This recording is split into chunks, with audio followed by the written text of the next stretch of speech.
We have the conclusion of the Trump impeachment saga. This is your Not So News update. Let's dive on in. Starting us off from Politico, we have the Senate acquits Trump of inciting deadly Capitol attack. 7 Republicans broke with their party to convict the former president, well short of the 2/3 required. Impeachment requires a 2/3 vote, which would have been 67 votes against Trump. It ended up being 57 votes, I believe.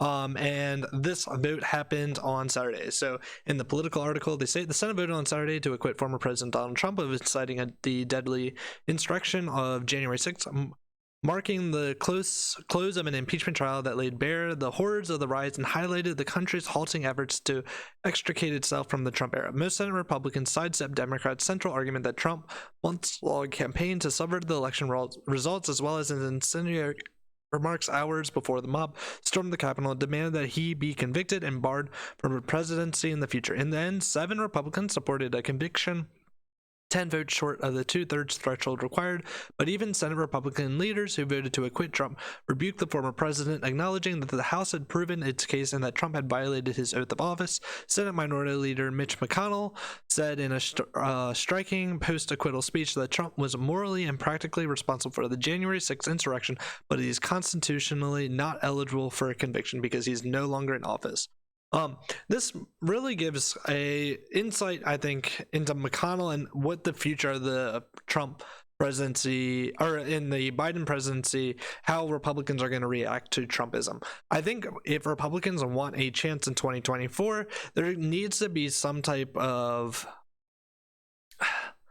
movement on from Trump in a very weird way, because I expect Trump to still be involved in the Republican movement. I expect him to try to primary a lot of the senators that voted against him, and as well as House representatives. But there needs to be a very thin line between encouraging this behavior and trying to not go against Trump. I think what would have actually hurt Republicans a lot more in this process is if there was a censure vote. I would think it would be really hard for McConnell and other of the more milquetoast Republicans, so to speak, to say that the language used by Trump was okay, and I think that would have also put them in the crosshairs of Trump's in the Pelosi actually hits a little bit of the censure question in a response that she made after the House impeachment. She went into the House managers were doing a interview, and she ended up almost crashing it. So from Red State, we have Pelosi crashes House impeachment managers, presser meltdown over acquittal, blames McConnell. I'm not going to really go into the actual article, but I want to look at some of the comments that Pelosi made. All these cowardly senators who couldn't face up to what the president did and what was at stake for our country are now going to have a chance to give a little slap on the wrist. She said she was physically gave herself a slap on the wrist. We censure people for using stationery for the wrong purpose, she said, picking up a few pieces of paper, laying them on the podium, and waving them around. She added, we don't censure people for inciting insurrection. I think something that's really missed in all this impeachment talk is really the power that censure does have. It does put an individual against their party. It's individuals stating that, or at least in that case, if the Republicans did vote for censure, which I think they would have done. And this is also what I think would have been more appropriate in Marjorie Taylor Greene's case. I think we're setting a lot of very partisan precedents with how we've reacted to Trump and Trumpism as a whole. I think we really need to look at the balance. Oh, I'm sorry.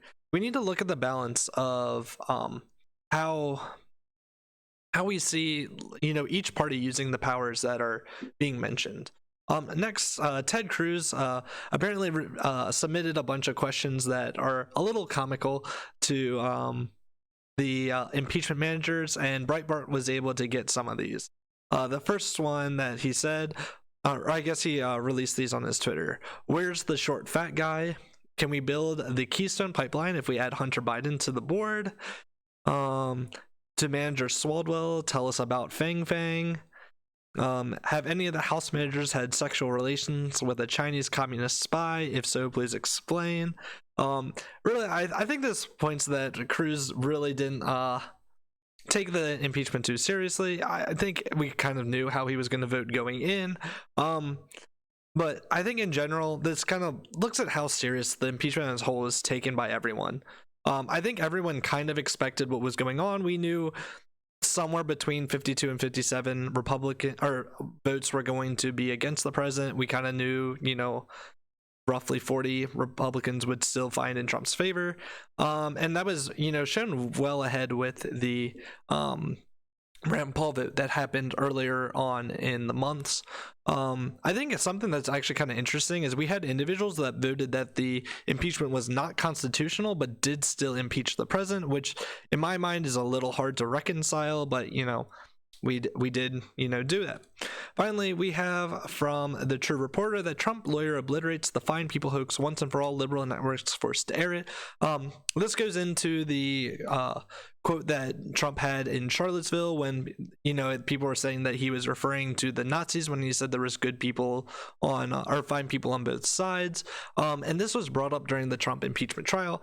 I just think for the record I will include what Trump's actual statements were, and clarify the record. This was something that Biden really ran on for his campaigns and said that this was the reason why he ran. So from Trump, excuse me, they didn't put themselves down as neo-Nazis. And you had some very bad people in that group, but you also had people that were very fine people on both sides. You had people in that group, excuse me, I saw the same pictures as you did.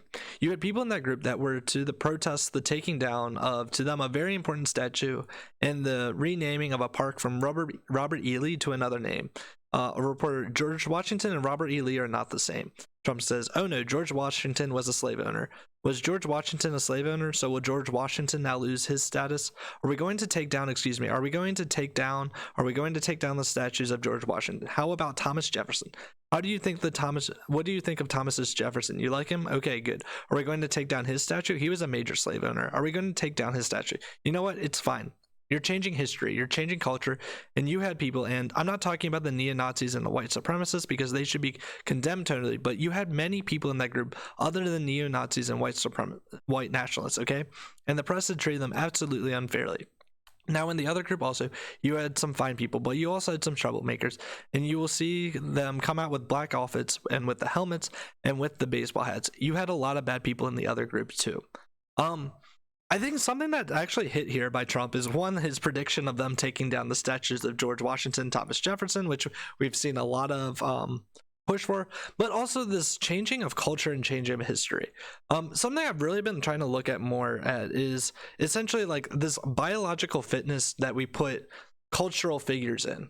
So the biological fitness presumes that when we procreate, that we're looking at individuals that are the most fit.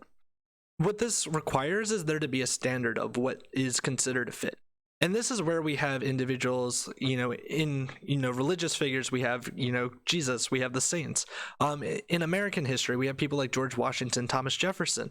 And I think what we see as an issue is that a lot of this changing of history, changing of culture threatens the more conservative individuals, because their judgment of fitness is being challenged. Their judgment of what they are to stand up to is being challenged, and they don't know at that point what they are. You're challenging their identity as a whole. Finally, to conclude, there were remarks made by both Trump and Biden as a result of the impeachment that I wanted to share. First, from Trump. It's not easy to zoom in, sorry. I want to first thank my team of dedicated lawyers and others for their tireless work upholding justice and defending truth. My deepest thanks as well to the United States senators and members of Congress who stood proudly for the Constitution we all revere, for the sacred legal principles at the heart of our country. Our cherished constitutional republic was founded on the impartial rule of law, the indispensable safeguard for our liberties, our rights, and our freedoms.